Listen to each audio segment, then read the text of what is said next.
नमस्कार सभी को।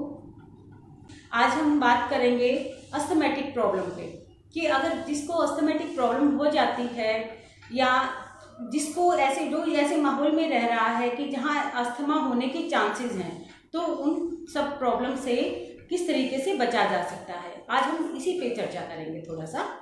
तो सबसे पहले सेशन को स्टार्ट करने से पहले आप कंफर्टेबल पोज में बैठ जाइए।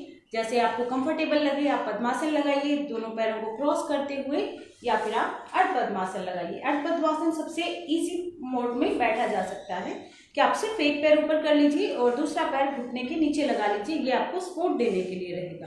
कमर गर्दन सीधी रहेगी। दोनों हाथ इस तरीके से ज्ञान मुद्रा बना लीजिए। ज्ञान मुद्रा भी बना सकते हैं या अंजलि मुद्रा भी बना सकते हैं, और अलग अलग जो मुद्राएं हैं उनका ज्ञान हम आपको अगले सेशन में देंगे। तो अभी आप सिंपल ज्ञान मुद्रा बना लीजिए। दोनों हाथ घुटनों पे रखिए, कमर गर्दन सीधी। हम एक बार प्रार्थना करेंगे एक ओंकार के साथ। आप ध्यान पूर्वक सुनते रहें।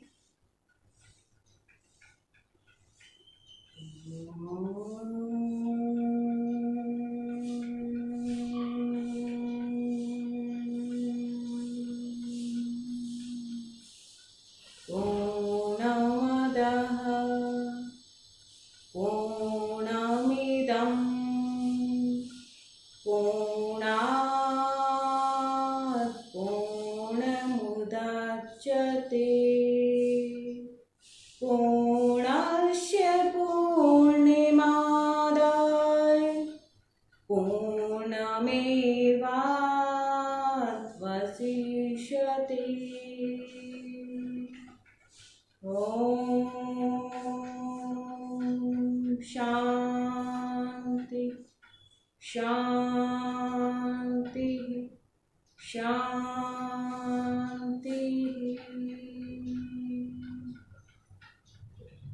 प्रार्थना के भाव को अनुभव करें। सामान्य श्वास प्रश्वास।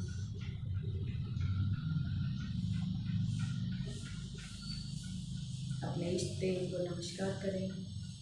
आपका स्वास्थ्य अच्छा बना रहे। धीरे से सहजता से आंखें खोल लीजिए। अब हम बात करेंगे अस्थमा की। तो सबसे पहले हम बात करते हैं कि अस्थमा का अगर हम टेस्ट करवा लेते हैं, डॉक्टर के पास जाते हैं, तो उससे पहले हमें क्या क्या प्रॉब्लम होती है, सिम्टम्स क्या क्या हमें थोड़े से दिखने लग जाते हैं। उसके बाद हम टेस्ट करवाते हैं, उसमें डायग्नोज हो जाता है कि हम अस्थमैटिक पेशेंट हो गए हैं। तो उससे पहले कुछ जो सिम्टम्स है आज हम उनकी बात करेंगे कि सिम्टम्स हमें क्या क्या दिखते हैं।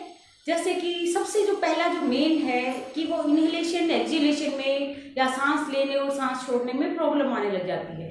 सांस की तकलीफ, जैसे नॉर्मल भी इसको सांस की तकलीफ भी कहते हैं, कि सांस ही प्रॉपर नहीं लिया जाता है। कि जब हम सांस लेते हैं तो हमें ऐसा फील होता है कि हम प्रॉपर जो लंग्स हैं, हमारे जो फेफड़े हैं, पूरे जितनी उनकी क्षमता है वो पूरा सांस ही नहीं ग्रहण कर पा रहे हैं, इनहेलेशन ले कर ही नहीं पा रहे हैं प्रॉपर। तो हमें बहुत शॉर्ट ब्रीथ हो जाती है। ऐसे करते हैं तो तभी उसमें एग्जॉस्ट फील करते हैं। तो ऐसा मन करता है कि और लंबा सांस लिया जाए, क्योंकि छोटे ब्रीदिंग में कंफर्ट फील नहीं हो रहा है, लेकिन वो इतना लॉन्ग ब्रीथ कर नहीं पाते उस कंडीशन में, तो शॉर्ट ब्रीथ होती है इस तरीके की। तो जो लंग्स का है वो केवल छोटा सा हिस्सा, अपर पार्ट ही वो यूज कर पा रहा होता है पेशेंट उस टाइम पे। तो जो हमारे लंग्स, जो फेफड़े हैं, फेफड़ों के अंदर जो ब्रोंकाइल्स हैं और एयर सैक्स है, उनकी फंक्शनिंग डैमेज हो जाती है, या लंग्स में अलग अलग तरीके का इन्फेक्शन भी हो जाता है। और उसी इन्फेक्शन की वजह से क्या होता है, उसकी जो फेफड़ों की कार्य क्षमता है वो घट जाती है, और फेफड़ों की कार्य क्षमता घटने की वजह से ही वो इनहेल और एक्सहेल का जो प्रोसेस है, सांस लेने और छोड़ने की जो क्रिया है, वो प्रॉपर नहीं हो पाती है, उसमें डिस्टरबेंस आ जाती है। मतलब जो सांस हम लेते हैं वो बहुत खिंच के आता है, छोटा आता है, शॉर्ट ब्रीथ इसको कहते हैं। तो इसके लिए जरूरी है कि जो हमारे लंग्स हैं वो जो उनकी कार्य क्षमता है उसको हम बढ़ाएं। तो उसको हम बढ़ाने के लिए अलग अलग तरीके के योग में अलग अलग क्रियाएं की जाती हैं, जैसे षटक्रम किए जाते हैं, आसन किया जाता है, प्राणायाम किया जाता है। तो उसकी हम अभी बात करेंगे।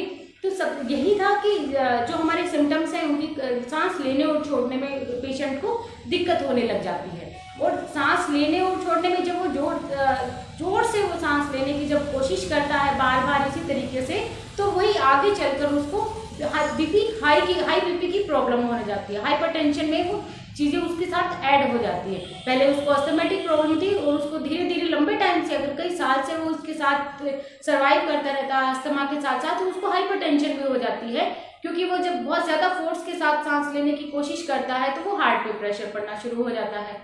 तो ये हमारी सिम्टम्स हुए जो हमें आमतौर पे देखने को मिल जाते हैं। तो कुछ को अलग अलग पेशेंट के थोड़ी सी वेरिएशन इसमें अलग अलग हो सकता है, वो पर्सन टू पर्सन वेरी करता है कि एक तो मेन जो सिम्टम्स है कि ब्रीथ लेने और छोड़ने में प्रॉब्लम होती है, उसके साथ साथ क्या है कि कईयों को छींक भी बहुत ज़्यादा आती है इसमें, और जो रनिंग नॉज है वो स्टार्ट हो जाता है। डेली अस्थमेटिक पेशेंट बहुत सारे ऐसे लोग हैं जिसको रनिंग नोज की समस्या भी इसके साथ हो जाती है, और कईयों का जो पूरा थ्रोट रीजन है कई बार बहुत ड्राई हो जाता है, और उसकी वजह से ही उसको गले में खराश जैसा भी महसूस होता है। तो ये हमारे कुछ सिम्टम्स हैं, वो भी बहुत सारे सिम्टम्स हैं। और लेकिन अब इसमें मेन बात आती है कि ऐसा होता क्यों है। जिस तरीके से सिम्टम्स थोड़े से अलग अलग हो सकते हैं, तो कॉज तो बहुत सारे हैं कि किसी को किसी वजह से प्रॉब्लम हो सकती है, किसी के दूसरा रीजन हो सकता है। तो मेन जो कॉज हैं, जो इसके रीजन हो सकते हैं, कारण हो सकते हैं, वो सबसे पहला है हम ऐसे पॉल्यूटेड इन्वायरमेंट में रहने की वजह से हमारे फेफड़ों की कार्य क्षमता कम हो जाती है। और कई ऐसे हैं जैसे लोग कारखानों में काम करते हैं, सीमेंट वाले कारखानों में काम करते हैं, बहुत धुएं वाली जगह पे बहुत ज़्यादा रहते हैं, तो उसकी वजह से भी उनकी जो फेफड़ों की क्षमता है वो कम हो जाती है, और वो फेफड़ों की किस्म से जो बाहर के जो पॉल्यूटेड एरिया है अलग अलग तरीके, चाहे वो डस्ट का हुआ या धुएं का हुआ या अलग अलग प्रदूषित जो वायु है उसका हुआ, तो वो लंग्स में धीरे धीरे जमना शुरू हो जाता है। तो एक रीज़न ये मेन है हमारा पॉल्यूटेड एयर का। तो दूसरा है कि जो बहुत ज़्यादा जो स्ट्रेस में रहते हैं, तो स्ट्रेस में रहने की वजह से भी उनकी जो लंग्स जो सांस लेने और छोड़ने की जो क्रिया प्रतिक्रिया है वो बहुत ज़्यादा प्रभावित होती है। जैसे नॉर्मली हम आमतौर पे देखते हैं जब वो बहुत रिलैक्स होते हैं, बहुत खुश होते हैं, या रूटीन वाली लाइफ जब हमारी चल रही होती है, तो जो हमारी ब्रीथ है वो आराम से चल रही होती है, बहुत तेजी नहीं होती है, उसमें स्मूथ होती है और गहरी होती है।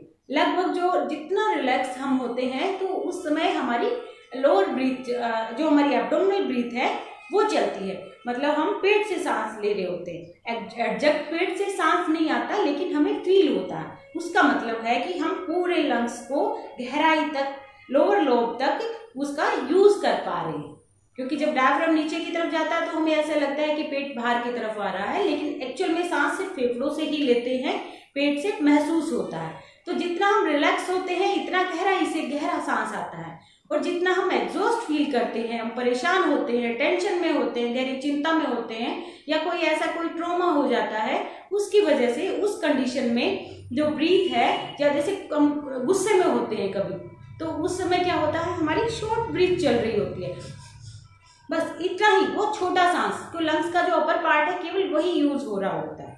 ये आप कभी अपनी नॉर्मल लाइफ में कभी आप ट्राई करके देख लीजिए कि जब आप ज़्यादा रिलैक्स होंगे तो आपको ब्रीथ आप ज़्यादा ले रहे हैं, कम ले रहे हैं, आपको ज़्यादा पता नहीं चलेगा, क्योंकि वो बहुत स्लो होती है, गहरी होती है। लेकिन जब आप क्रोध में होंगे, गुस्से में होंगे, टेंशन में होंगे, तो उस समय आपकी जो ब्रीथ है वो बहुत छोटी चल रही होती है और तेज चल रही होती है, और वही दूसरी तरफ गहरी होती है और धीमी होती है। तो जो छोटी ब्रीथ है इसका मतलब वो पूरा जो लंग्स है उसको यूज नहीं कर पा रही है। तो इस कंडीशन में तो लगातार हमारा एक रीजन हुआ पॉल्यूटेड एयर, दूसरा रीजन हुआ कि लगातार स्ट्रेस की वजह से। तो स्ट्रेस किसी भी तरीके का, अलग अलग तरीके का हो सकता है। हमारा परिस्थिति हमारा घरेलू हो सकता है, हमारा ऑफिस की वजह से, कामकाज जो है उनका अपने बाहरी इन्वायरमेंट की वजह से हो सकता है, किसी का रिश्तेदारों की वजह से हो सकता है, आस पड़ोस की वजह से हो सकता है, मतलब भौतिक, शारीरिक, मानसिक किसी भी तरीके का स्ट्रेस हो सकता है। तो ये हमारे 2-3 रीजन है। एक हमारा खान नुकसान भी होता है। अगर हम न्यूट्रिशंस डाइट नहीं लेते हैं, पौष्टिक आहार नहीं लेते हैं अपनी डाइट में, बहुत ज़्यादा लंबे टाइम तक ड्राई ही चीज़ें लेते रहते हैं, तो उसकी वजह से भी अस्थमा पेशेंट या अस्थमा प्रॉब्लम हो सकती है। तो आज हम बात करते हैं कि किस तरीके से योग के द्वारा हम अस्थमा को क्योर कर सकते हैं। हम ये नहीं कहेंगे कि पूरी तरीके से अगर आप ये अभ्यास करेंगे तो आपका अस्थमा एकदम ठीक हो जाएगा, लेकिन अगर आप ये सारी प्रैक्टिसेस करेंगे तो आप अस्थमा को ठीक करने में वो बहुत हद तक सहायक है, काफ़ी हद तक क्योर आप उसको कर सकते हैं। अगर आप इसका कोई दूसरा ट्रीटमेंट भी ले रहे हैं तो भी आप ये सारी प्रैक्टिसेस, अगर आप एलोपैथी का ट्रीटमेंट भी ले रहे हैं तो हम ये नहीं कहते कि आप उसे एकदम बंद कर दीजिए और केवल योग करने लग जाइए। जो प्रैक्टिस आज हम करेंगे केवल आप ये करेंगे और दूसरे आप सारी चीज़ें छोड़ दीजिए, नहीं, उसे एकदम मत छोड़िए।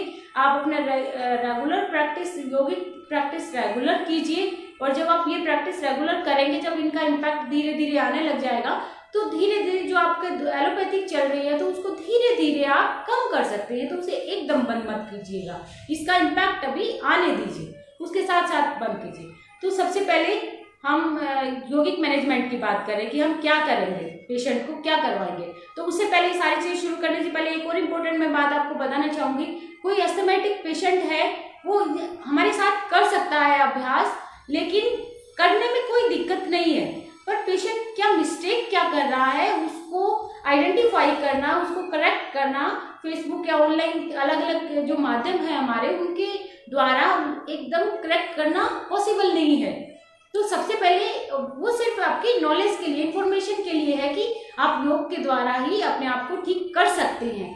लेकिन इसके लिए जो सीनियर जो अस्थमैटिक पेशेंट हैं उनके लिए मैं सजेस्ट करूंगी कि वो 10 से 15 दिन का जो सेशन है वो किसी योग एक्सपर्ट के द्वारा लें, उसकी गाइडेंस में आप अभ्यास करें, ताकि आपको कितना करवाना है वो आपका जो योगा एक्सपर्ट है वो आपको बता पाए, आपने कितना किस लिमिट तक करना है, किस तरीके से करना है, कि जहां आप मिस्टेक करें वो आपको प्रॉपर बता पाए कि आपने इतना करना है, या आप गलती कर रहे हैं, या आप सही कर रहे हैं। तो स्टार्टिंग में 10 से 15 सेशन आप ले लीजिए, उसके बाद आप काफ़ी हद तक सीख जाएंगे। हाँ, उसके बाद आप आराम से देख कर भी कर सकते हैं या अपने आप भी कर सकते हैं। तो शुरू के अंडर गाइडेंस में ही, शुरू वाले अभ्यास अंडर गाइडेंस में ही करेंगे तो ज़्यादा अच्छा रहेगा। तो अभी हम स्टार्ट करते हैं कुछ प्रैक्टिसेस जो अस्थमा को क्योर करने में हेल्पफुल रहेंगे। तो सबसे पहले हम करेंगे ताड़ासन, क्योंकि अस्थमा की जो प्रॉब्लम होती है वो हमारे लंग्स की प्रॉब्लम है, मेनली जो हमारे फेफड़ों की है, चेस्ट रीजन प्रॉपर्ली। तो हमारे जो सारे अभ्यास है इस तरीके के होंगे कि जो हमारे लंग्स की क्षमता को बढ़ाएं, कि हमारे चेस्ट रीजन को थोड़ा सा एक्सपेंड करें और उनकी मसाज, तो इस अपर रीजन की पूरा मसाज करें, ये फ्लेक्सिबल बने अच्छे से, इसकी मूवमेंट ज़्यादा से ज़्यादा हो तो इसकी जो कार्य क्षमता है वो अपने आप बढ़ जाएगी। इसकी लंग्स की, हमारे फेफड़ों की कार्य क्षमता बढ़ गई तो वो धीरे धीरे जो सांस लेने और छोड़ने की प्रतिक्रिया थी वो भी अच्छी हो जाएगी। तो वो अच्छी हो गई तो प्रॉब्लम धीरे धीरे सॉल्व होने लग जाएगी।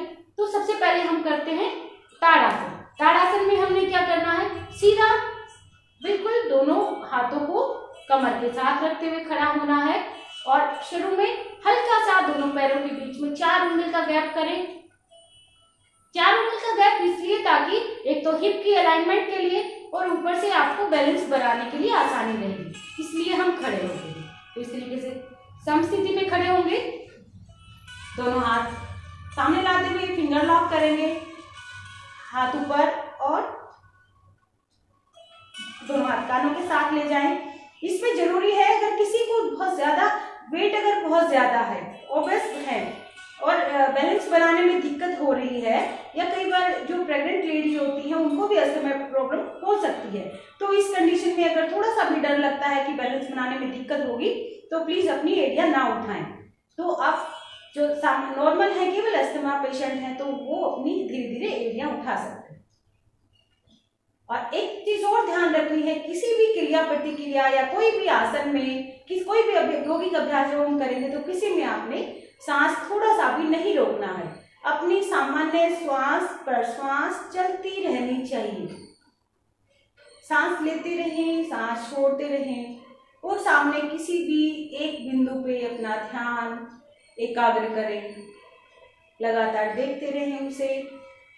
10 सेकंड रोकेंगे, लेकिन होल्डिंग के साथ सांस पर श्वास चलती रही। 1 2 3 4 5 6 7 8 9 10।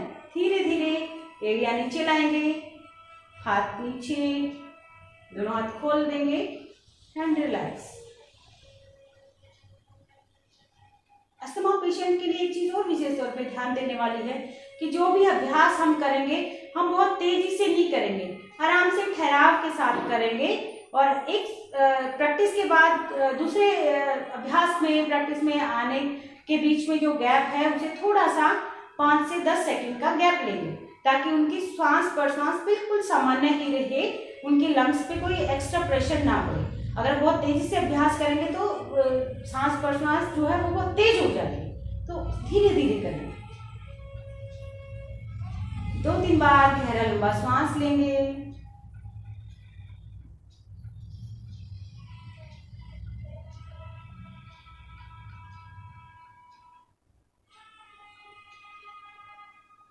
रिलैक्स। अभी हम अगला अभ्यास करेंगे ऊर्ध्व हस्तोत्तानासन। ऊर्ध्व हस्तोत्तान में भी हमने वही रखना है, दोनों पैरों के बीच में कंधों के बराबर गैप रहे, दोनों हाथ सामने, फिंगर लॉक, क्रॉस। और जब दोनों हाथ कान के साथ में चले जाएं, आपका बाइसेप्स है वो कान के साथ में टच हो जाए, तो हाथ बिल्कुल सीधे अपने आप को एक बार ऊपर की तरफ तानेंगे, छत की तरफ। और श्वास छोड़ते छोड़ते धीरे धीरे राइट साइड बेंड करेंगे, और यहाँ सामान्य श्वास प्रश्वास की क्रिया चलती रहेगी 5 श्वास तक। सांस लिया, सांस छोड़ दिया, सांस लिया, सांस छोड़ दिया, सांस लिया, सांस छोड़ दिया। इस तरीके से 5 टाइम्स इनहेल एक्सहेल करेंगे एंड आउट। अगर किसी को 5 ब्रेथ रोकने में भी दिक्कत हो तो वो केवल आने जाने की ही क्रिया करें। इसी तरीके से दूसरी तरफ 5 ब्रेथ, सांस लेना, सांस छोड़ना, सांस लेना, सांस छोड़ना, सांस लेना, सांस छोड़ना। 5 breath and inhale and exhale। हो सकता है स्टार्टिंग में आप दोनों हाथों से एक साथ ना कर पाए, तो उसके लिए हम क्या करेंगे, इसी तरीके से पैर खोलकर खड़े रहेंगे और एक हाथ ऊपर करेंगे, सांस भरेंगे और सांस छोड़ देंगे, सांस लेंगे और सांस छोड़ते हुए हाथ नीचे। फिर दूसरी तरफ सांस लेंगे और सांस छोड़ते हुए धीरे धीरे नीचे। फिर सांस भरेंगे, सांस छोड़ते हुए नीचे, सांस लेते हुए हाथ ऊपर, सांस छोड़ते हुए नीचे, सांस लेते हुए ऊपर, सांस छोड़ते हुए नीचे, सांस लेते हुए ऊपर और सांस छोड़ते हुए नीचे। इस तरीके से जो हम ऊर्ध्व हस्तोत्तान कर रहे हैं, इसमें क्या हो रहा है, जब हम लेफ्ट साइड जा रहे हैं तो हमारा जो राइट लंग्स है वो पूरा स्ट्रेच हो रहा है। जो हमारा थोरेसिक रीजन है वो हमारा पूरा एक्सपेंड हो रहा है, सारी रिब्स केज भी, उसके अंदर के जो सॉफ्ट पार्ट है, हमारा लंग्स है, हमारा लीवर है, वो सब एक्सपेंड हो रहा है, वो ऑर्गन्स की अच्छे से मसाज हो रही है। तो इस तरीके से स्ट्रेच और मसाज की वजह से उनकी कार्यक्षमता बढ़ती है। तो इस तरीके से हम ये करते हैं तो हमारा राइट पार्ट, और जब हम राइट साइड जाते हैं तो हमारा लेफ्ट पार्ट पूरा स्ट्रेच होता है। तो हम जो दोनों हाथों से नहीं कर सकते तो स्टार्टिंग में एक एक हाथ से करेंगे, उसके बाद दोनों हाथों से किया जा सकता है। उसके बाद अगला अभ्यास है हमारा कटी चक्रासन। कटी चक्रासन के लिए पहले से थोड़ा सा और कंधे के लेवल को पूरा दोनों पैरों के बीच में गैप रखेंगे, दोनों हाथ सीधे, यहाँ श्वास भरेंगे और श्वास छोड़ते हुए पीछे की तरफ जाएंगे। ये सारी जो क्रिया है जो वो कोशिश करें आप श्वास के साथ करें। यहाँ सांस भरेंगे और श्वास छोड़ते हुए पीछे की तरफ, फिर श्वास लेते हुए आगे की तरफ, श्वास छोड़ते हुए पीछे की तरफ। कटी संचालन, श्वास लेते हुए आगे की तरफ, श्वास छोड़ते हुए पीछे की तरफ, श्वास लेते हुए आगे की तरफ, श्वास छोड़ते हुए पीछे की तरफ, श्वास लेते हुए आगे की तरफ, एक लास्ट राउंड, श्वास छोड़ते हुए पीछे की तरफ, श्वास लेते हुए आगे की तरफ, श्वास छोड़ते हुए पीछे की तरफ। 5 से 10 बार करेंगे। शुरू के अभ्यास आप 5 बार से शुरू करें। धीरे धीरे जैसे जैसे अभ्यास बढ़ाते जाएंगे तो अपना टाइमिंग को उसके हिसाब से इंक्रीज करते जाएं, लेकिन अपनी क्षमता के अनुसार। वो जरूर ध्यान रखना है कि कितना आपकी लिमिट है और कितना बहुत इजीली कर पा रहे, उसके हिसाब से आप अपना 5 से 20 बार इसको क्रिया को कर सकते हैं। इसी कहते हैं कटी संचालन। तो इससे जो आगे वाला अभ्यास है हमारा, वो है हमारा वक्ष स्थल की क्रिया। तो वक्ष स्थल की क्रिया में हमने क्या करना है कि जो हमारा चेस्ट रीजन है उसको हम पूरा एक्सटेंड करते हैं ऊपर की तरफ और पीछे की तरफ हल्का सा। इसे हमें श्वास जो है गहराई से ले पाते हैं। तो हल्के से दोनों पैर क्लोज, बहुत मिलाना भी नहीं है, बहुत ज्यादा दूर भी नहीं करना, इतना ही जितना जैसे हम पहले करे थे इतना आप आराम से बैलेंस बना सकते हैं। दोनों हाथ घुटनों पे रखेंगे और श्वास भरते हुए हाथों को ऊपर की तरफ लेकर जाएंगे और चेस्ट रीजन से बेंड करने की कोशिश करेंगे। Inhale, exhale, inhale,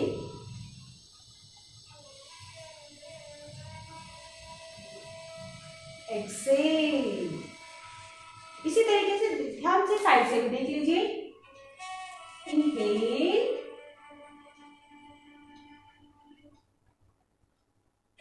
exhale. सांस लेते हुए जाएंगे और सांस छोड़ते हुए वापस आ जाएंगे। एक्सेल। तो इससे हमारा जो पूरा चेस्ट रीजन है वो ऊपर की तरफ एक्सपेंड हो जाएगा, स्ट्रेच हो जाएगा ऊपर की तरफ। तो इसी का जो दूसरा अभ्यास है हमारा वक्षस्थल का, वक्षस्थल की जो क्रिया है हमारी दूसरी क्रिया है, अभी हम उसका अभ्यास करेंगे। दोनों हाथ थाइस के ऊपर रखेंगे, श्वास भरते हुए साइड से हाथ ले जाते हुए पूरा पीछे की तरफ और श्वास छोड़ते हुए वापस। एक बार साइड से देखेंगे। ये इसका अभ्यास हमने 3 से 5 बार स्टार्टिंग में करना है, उसके बाद आप धीरे धीरे अभ्यास जो इसकी काउंटिंग है वो बढ़ा सकते हैं।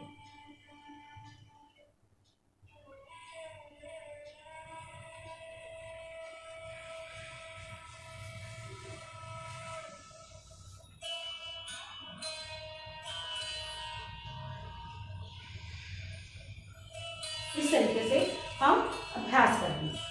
उसके साथ साथ हमने अभी वक्षस्थल की क्रियाएं की है। इसे चेस्ट सारे जो अभ्यास करने हैं वो हमारे इस तरीके से करने हैं ताकि हमारे कटी से ऊपर ऊपर भाग में हमारा ज्यादा से ज्यादा प्रभाव हो, लेकिन सहजता के साथ। इसके साथ हम 2-3 ब्रीथ एक्सरसाइज करेंगे। उससे क्या होगा, श्वास लेने और छोड़ने में ज्यादा आसानी रहेगी। दोनों हाथ सामने करेंगे और श्वास लेंगे और श्वास छोड़ेंगे। श्वास भरते हुए साइड में जाएंगे, श्वास छोड़ते हुए सामने की तरफ आ जाएंगे।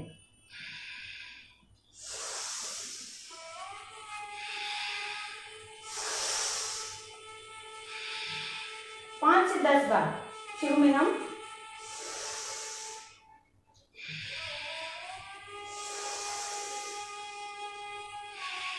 थोड़ा सा खींच के सांस लें।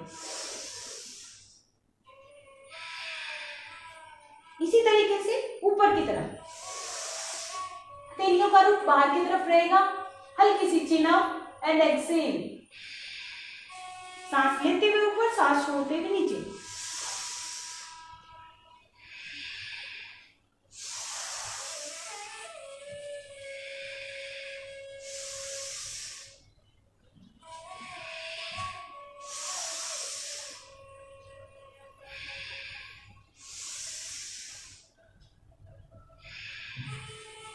सामान्य श्वास। अपने आप को 2-3 मिनट तक रिलैक्स करें।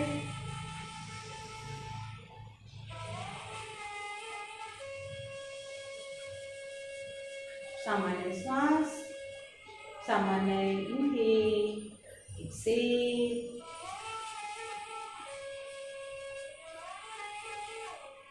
ये कुछ अभ्यास है जो आप खड़े होकर करेंगे, तो इसके साथ ही हम कुछ बैठ कर किए जाने वाले अभ्यास करते हैं। तो आराम से बैठ जाइए, दोनों पैर अपनी क्षमता अनुसार खोल लीजिए। जितना आप इजीली खोल सकते हैं इतना खोल लीजिए ताकि आपको कंफर्टेबल लगे। ये ध्यान रखना है कि आपकी कमर सीधी रहे। दोनों हाथ थाइस के ऊपर रखेंगे और राइट हैंड को लेफ्ट साइड लेकर जाएंगे, लेफ्ट हैंड को राइट साइड। धीरे धीरे टच करेंगे जितना आप इजीली कर सकते हैं। तो यहीं पहले सांस भरेंगे और श्वास छोड़ते हुए राइट हैंड को लेफ्ट साइड लेकर जाएंगे।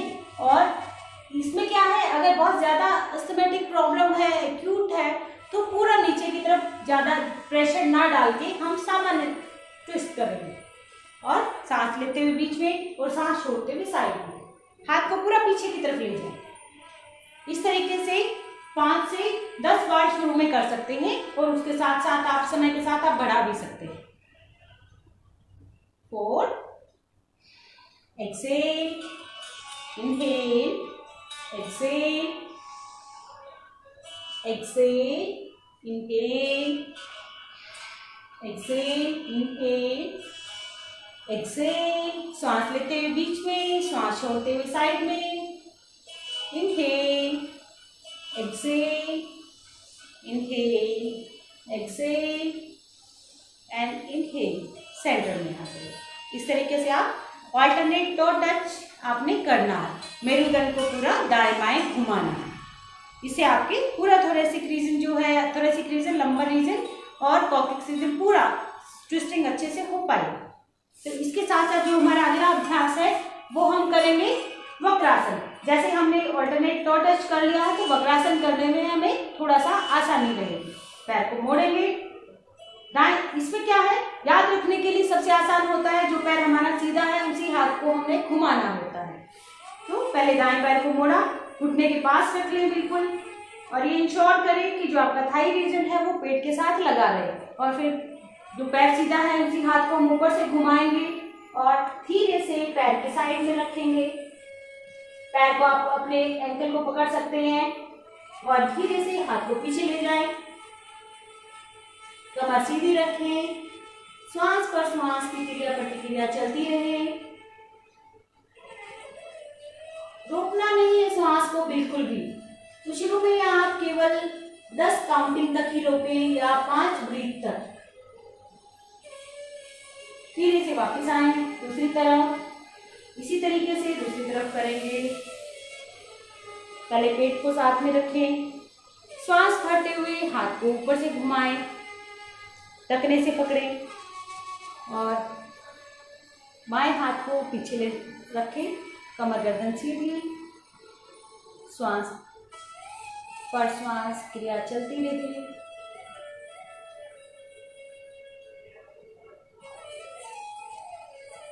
धीरे से वापस गर्दन सीधी, हाथ को सीधा करें, पैर सीधा।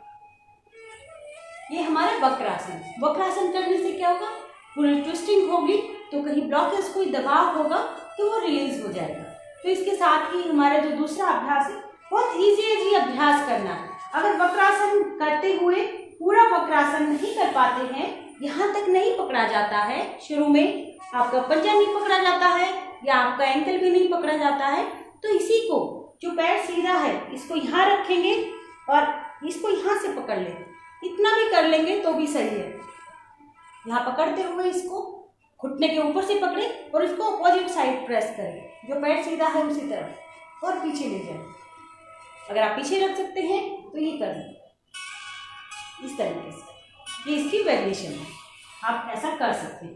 दूसरे अभ्यास में हम क्या करेंगे, सिंपल, आप अगर पद्मासन लगा सकते हैं तो पद्मासन लगाएं। अगर पद्मासन नहीं लगा सकते तो केवल सुखासन में ही आप बैठकर इस तरीके से सुखासन में बैठेंगे और दाएं हाथ को जमीन पर रखेंगे, बाएं हाथ को ऊपर की तरफ करेंगे और स्ट्रेच। इसकी सहायता से हमने नीचे की तरफ हल्का सा हाथ रखना है और वापस, फिर दूसरी तरफ।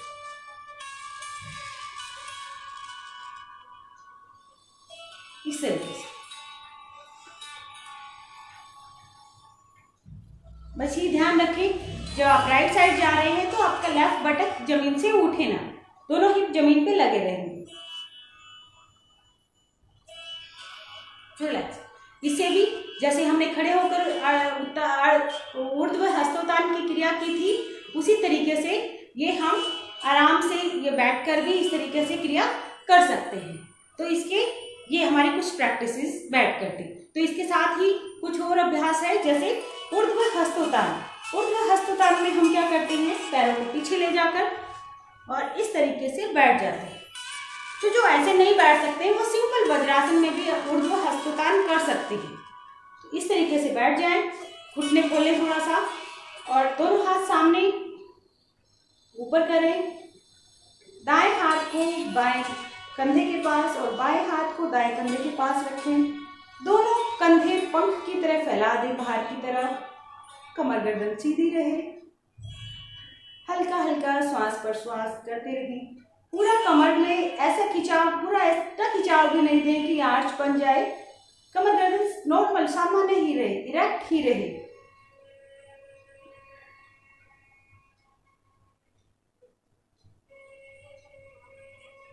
धीरे से वापस आए।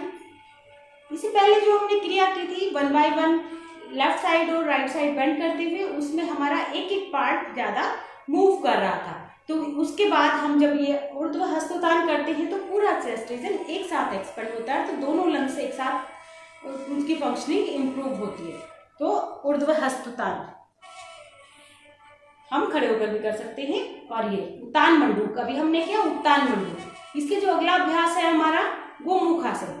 गोमुखासन में हम पैर क्रॉस करते हैं, दोनों पैर सीधे रखते हुए एक पैर को बेंड करेंगे पीछे की तरफ और दूसरे को दूसरी तरफ। ये इंश्योर करें कि ये दोनों जो पैर है ये बाहर की तरफ ही रहे, इनके ऊपर बैठना नहीं है। अगर आप ऐसे नहीं कर सकते तो इसको सिंपल वज्रासन में भी बैठकर किया जा सकता है। सिंपल वज्रासन में बैठिए और केवल दोनों हाथों की सहायता से दोनों जो पैर ऊपर है उस हाथ को हम ऊपर की तरफ लेकर जाएंगे और जो बायां हाथ है उसको हम नीचे की तरफ रखेंगे और पूरा ग्रिप करेंगे। कोहनी सीधी रखेंगे इस तरीके से। आप इसको पीछे से देख लीजिए।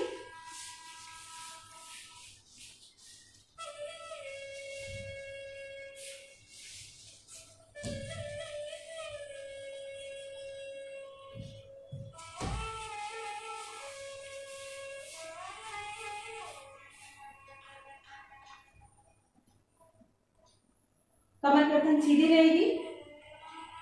श्वास पर श्वास की क्रिया चलती रहे। नजर सामने। अगर आप आंखें बंद करना चाहें तो आंखें बंद भी कर सकते हैं। आपको कंफर्टेबल लगना चाहिए। इस तरीके से धीरे धीरे छोड़ देंगे। सेम दूसरी तरफ करेंगे। इसमें एक चीज और है, अगर आपको लगता है कि आप एकदम हाथ नहीं पकड़ सकते हैं तो आप किसी बेल्ट की भी हेल्प ले सकते हैं। तो जैसे ऊपर से हाथ लेकर गए, मानो आपका हाथ नहीं पकड़ा जा रहा है तो हम ऊपर बेल्ट की हेल्प लेंगे और इस तरीके से ही मान लो आप पूरा नहीं पकड़ पा रहे हैं, आपका यहीं तक जा पा रहा है तो कोई बात नहीं, इस तरीके से कोई बेल्ट ले लीजिए, कोई रुमाल ले लीजिए, कोई अपना जो दुपट्टा होता है वो ले लीजिए, बीच में रखेंगे और इस तरीके की क्रिया करेंगे। तो इसे फिर धीरे धीरे जैसे जैसे आप अभ्यास करते जाएंगे तो आपका ये गैप कवर होता जाएगा। धीरे से वापस। तो इस तरीके से हम बेल्ट की सहायता से भी गोमुखासन कर सकते हैं। शुरू के बिगिनर जब हम स्टार्ट कर रहे हैं प्रैक्टिस, उसके बाद तो धीरे धीरे आपका गैप कवर हो जाएगा तो प्रॉपर दोनों हाथों की सहायता से ही आप इसको कर सकते हैं। तो ये था हमारा गोमुखासन। गोमुखासन के बाद जो हमारा जो आसन है वो बहुत महत्वपूर्ण है और केवल अस्थमा के साथ ही नहीं, अस्थमा के साथ अगर आपको सर्वाइकल की प्रॉब्लम है या बैक की प्रॉब्लम है तो उसमें भी बहुत ज़्यादा हेल्पफुल है। तो मार्जरी आसन के लिए हम क्या करेंगे, इसको मार्जरी क्रिया भी कह देते हैं क्योंकि ये मूवमेंट के साथ है, ठहराव नहीं है, गति है, तो मार्जरी क्रिया भी इसको कह देते हैं। तो मार्जरी क्रिया या मार्जरी आसन में हम क्या करेंगे, दोनों हाथ सीधा रखेंगे, दोनों पैर और हाथ चारों बिल्कुल सीधे रहेंगे और सांस भरते हुए हिप बिल्कुल स्टेबल। सांस भरते हुए गर्दन को ऊपर लेकर जाएंगे, कमर नीचे। श्वास छोड़ते हुए नीचे की तरफ, गर्दन नीचे, कमर ऊपर। श्वास लेते ऊपर की तरफ, श्वास छोड़ते हुए नीचे की तरफ, श्वास लेते हुए ऊपर की तरफ। गहरा लंबा श्वास भरें, गहरा लंबा श्वास छोड़ दें, गहरा लंबा श्वास भरें, गहरा लंबा श्वास छोड़ दें। रिलैक्स। वापस पद्मासन में आएंगे, क्योंकि वज्रासन में आएंगे। वज्रासन में क्या है, हम इस तरीके से बैठ जाते हैं। तो जैसे हम इससे पहले गोमुख आसन की बात कर रहे थे कि गोमुख आसन जो लेग क्रॉस करके नहीं कर सकते हैं, वो इस तरीके से इसी पोजीशन में भी गोमुख आसन का अभ्यास कर सकते हैं। सिंपल। कईयों की जैसे अर्थराइटिस की प्रॉब्लम है, तो वो इस अस्थमा भी है और अर्थराइटिस की प्रॉब्लम भी है, तो वो ऐसे भी नहीं बैठ सकते हैं, तो वो सिंपल चौकड़ी लगाकर बैठ जाएं। अगर वो चौकड़ी लगाकर भी नहीं बैठ सकते तो दोनों पैर सीधे करके भी गोमुख आसन का अभ्यास किया जा सकता है। मार्जरी आसन के लिए अगर किसी को घुटनों में दिक्कत है तो कोई सॉफ्ट पार्ट है, कपड़ा वगैरह है, उसकी तय लगा के, टॉवल की तय लगा के घुटनों के नीचे रख के अभ्यास किया जा सकता है। तो इसकी जो अगला अभ्यास जो हमारा है वो पेट के बल लेट कर करेंगे हम कुछ अभ्यास। तो पेट के बल लेट कर करने में क्या है, इसी तरीके से सीधे लेट जाएं और सबसे पहला अभ्यास हमारा भुजंगासन। भुजंगासन में हम क्या करते हैं, दोनों हाथ कंधों के नीचे रखते हैं और श्वास भरते हुए धीरे धीरे ऊपर लेकर जाएंगे और यही हम आराम से रोके रखेंगे अपने आप को और श्वास लेते रहेंगे, छोड़ते रहेंगे। अगर आपको लगता है कि आपके लिए स्टेबल करना पॉसिबल नहीं है तो सांस छोड़ते हुए नीचे आ जाए और श्वास भरते हुए ऊपर जाएं और श्वास छोड़ते हुए नीचे आ जाएं। श्वास भरते हुए ऊपर जाएं और श्वास छोड़ते हुए नीचे आ जाएं। तो भुजंगासन की जो क्रिया, भुजंगासन जो है, इसको फिर आप मूवमेंट के साथ एक क्रिया के फॉर्म में भी कर सकते हैं, श्वास पर श्वास के साथ। कोई है ऐसे कि जो शुरू में लगता है कि भुजंगासन भी नहीं हो सकता है, आपसे उठा नहीं जाता है बिल्कुल, तो वो शुरू में मकरासन करें। मकरासन की एक वेरिएशन में क्या है कि दोनों हाथ इस तरीके से जमीन पे रखेंगे, हथेलियां है वो चिन के नीचे, और बस इसमें ये ध्यान रखना है कि जो आपकी कोहनियां है कंधे से ना तो बहुत ज्यादा बाहर की तरफ जाए और ना ही बहुत ज्यादा अंदर की तरफ रहे। ये लगभग इसके कंधे के नीचे ही आपकी कोहनियां लगी रहेंगी और गर्दन ऊपर, हल्की सी गर्दन चीना पर रहेगी। आंखें बंद रखें और श्वास पर श्वास की क्रिया चलती रहे।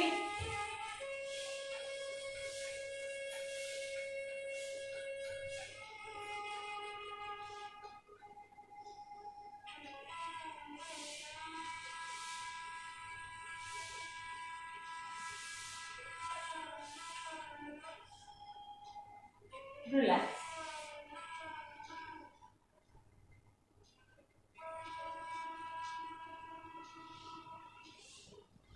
धीरे से यहीं से कमर के बल लेट जाएंगे।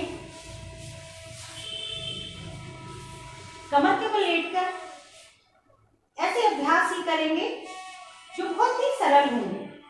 अर्धपवन मुक्तासन करेंगे। पहले दाएं पैर से दाएं पैर को मोड़े, अपने हाथों से पकड़े, पेट की तरफ दबाएं और श्वास छोड़ते हुए गर्दन ऊपर।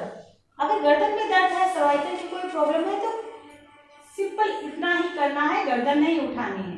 अगर गर्दन में कोई दर्द नहीं है तो सांस छोड़ते हुए गर्दन को ऊपर की तरफ उठाएं, श्वास लेते रहें, छोड़ते रहें,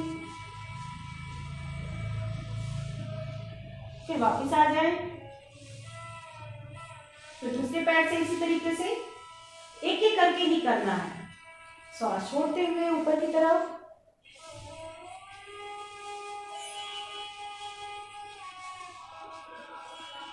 सांस लेते हुए नीचे और सांस छोड़ते हुए पैर को नीचे करें, हाथ नीचे ले आए।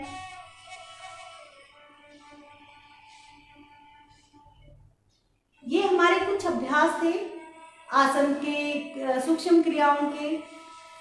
अभी हम थोड़ा सा ब्रीदिंग अभ्यास करेंगे, ब्रीदिंग प्रैक्टिसेस करेंगे। इसमें सबसे पहले है हमारा एब्डोमिनल ब्रीदिंग, क्योंकि बहुत बार स्ट्रेस की वजह से भी हमारा अस्थमैटिक प्रॉब्लम हो जाती है, तो उसको सबसे आसान तरीका है दूर करने का उदर श्वसन।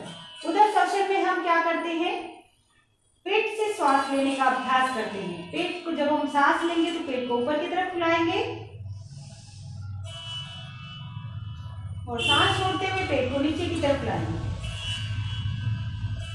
सांस लेते हुए पेट ऊपर की तरफ, हाथ भी रख के आप उसको जज कर सकते हैं। सांस छोड़ते हुए नीचे की तरफ। Inhale, exhale, inhale, exhale. अब 3 बार चेस्ट ब्रीदिंग करेंगे उसी तरीके से। छाती, अब पेट से लिया था उदर श्वसन क्या था, अभी हम चेस्ट ब्रीदिंग करेंगे। वक्षस्थल से श्वास पर श्वास। Inhale, exhale, inhale, exhale, inhale, exhale. इस तरीके के ये उदर श्वसन और वक्षस्थल श्वसन आप लेट कर भी कर सकते हैं और बैठ कर भी कर सकते हैं। लेट कर ज्यादा अच्छा रहेगा, तो आप शुरू में खासकर लेट कर ही अभ्यास करेंगे तो बहुत अच्छा लगेगा। इसके साथ गहरा लंबा सांस, योगिक डीप ब्रीदिंग लेटे लेटे करेंगे 3 बार। एक्सेल,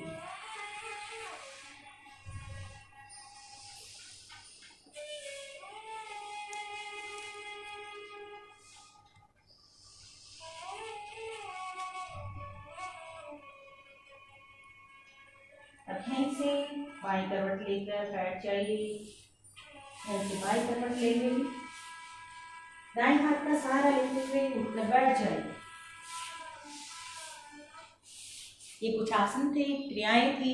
हम कुछ अब प्राणायाम का अभ्यास करेंगे जो हमारे अस्थमा को क्योर करने के लिए हेल्पफुल है। तो सबसे पहले अभी जैसे हमने यौगिक डीप ब्रीदिंग की लेट कर, उसी को आप बैठ कर भी कर सकते हो। बस गहरा लंबा सांस लेना और छोड़ना है। 3 बार हम गहरा लंबा सांस लेंगे, डीप ब्रीदिंग करेंगे।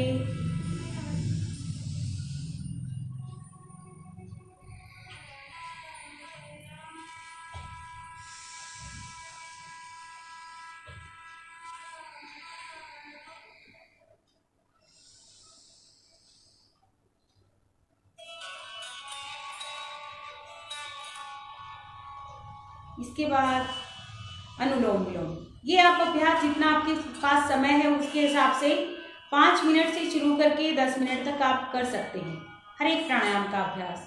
अभी हम 3-3 बार कर रहे हैं, तो अभी हम अनुलोम विलोम करेंगे 3 राउंड। पहले राइट हैंड से ही प्राणायामिक मुद्रा बनाएंगे।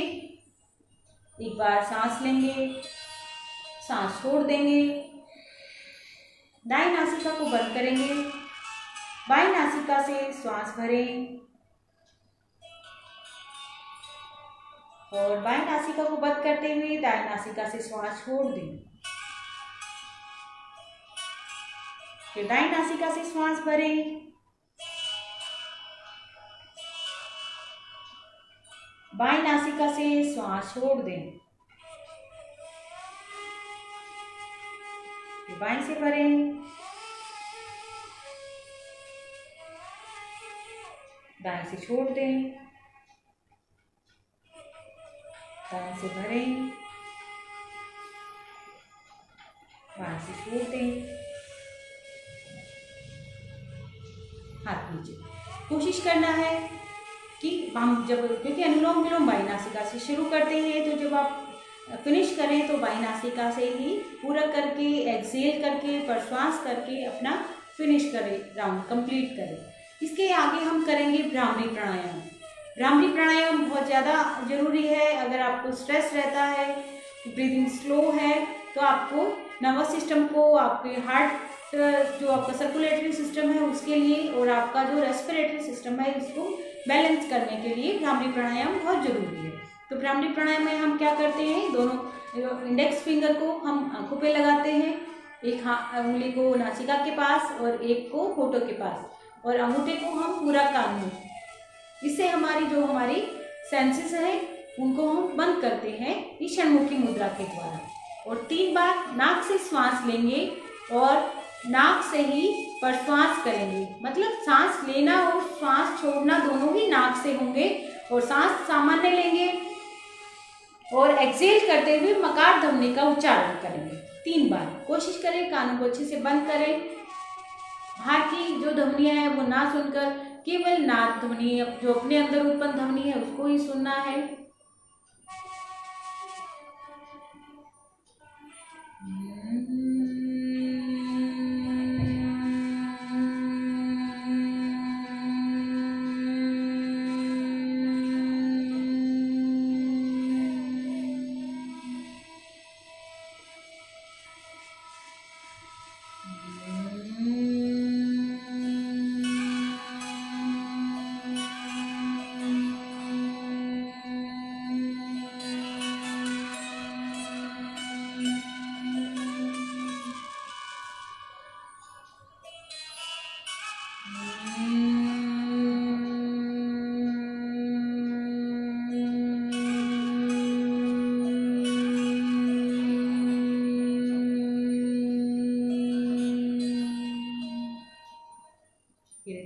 कानों में होठों को हिलाते हुए हाथ नीचे लें।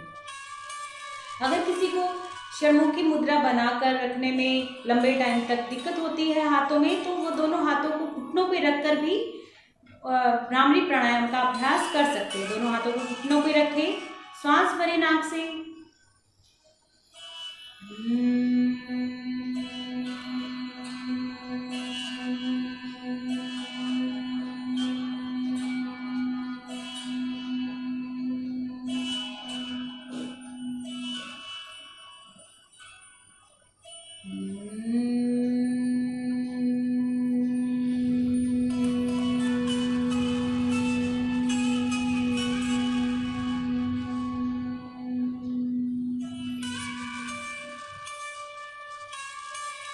सहजता से आंखें खोल लें।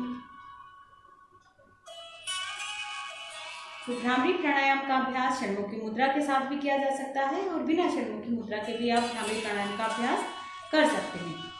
तो इसके साथ तो बहुत ज़्यादा एक और जरूरी है, ये आपको हर एक अभ्यास के अंत में जरूर करना चाहिए। अगर आपके पास जितना समय है उसमें से ओम के उच्चारण के लिए ये अपना समय जरूर निकालें। अगर कम है तो आप अपने दूसरे अभ्यास को कम कर लें, लेकिन ओम का उच्चारण जरूर करें। अगर आपको लगता है कभी आपके पास केवल 5 मिनट है, तो उस 5 मिनट में कोशिश करें आप डीप ब्रीदिंग करें और ओमकार करें। ये आपको ध्यान की तरफ अग्रसर करने के लिए बहुत अच्छा अभ्यास है। तो केवल सामान्य मुद्रा बनाकर बैठ जाइए, ज्ञान मुद्रा बना ले या अंजलि मुद्रा बना ले, या इस तरीके से सिंपल बैठ जाए। हाथ खोल कर भी आप बैठ सकते हैं, जैसे आपको अच्छा लगे। आंखें बंद रहे, कमर गर्दन सीधी रहे, श्वास भरेंगे और एक्सेलेशन के साथ ओम का उच्चारण करेंगे।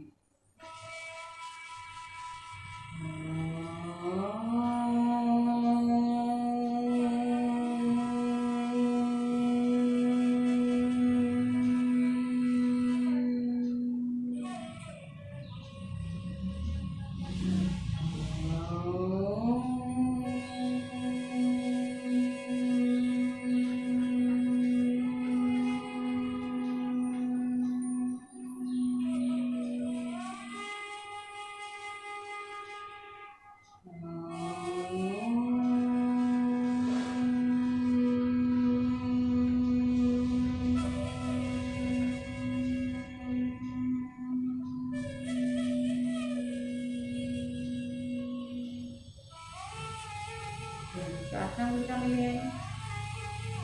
अपने इष्ट देव को धन्यवाद कहें। आपके पास शारीरिक, मानसिक, भौतिक रूप में जो भी कुछ है, हर चीज़ के लिए उसे धन्यवाद करें। कृतज्ञता का भाव प्रकट करें। आपको शरीर रूपी मंदिर देने वाले आपके माता पिता का धन्यवाद कहें। धीरे से दोनों हाथों को रब करते हुए आंखों पे लगाएं और धीरे से अपने आप को रिलैक्स करें। तो ये हमारे कुछ अभ्यास थे जो हमारे अस्थमा को क्योर करने में सहायक हैं। तो इनका आप लगातार अगर अभ्यास करते हैं तो कुछ ही दिनों में आपको बहुत अच्छे रिजल्ट देखने को मिलेंगे। तो इसका आप लगातार अभ्यास करते रहें, खुश रहें। इसी के साथ आज के सेशन की समाप्ति करते हैं। आपका बहुत बहुत धन्यवाद।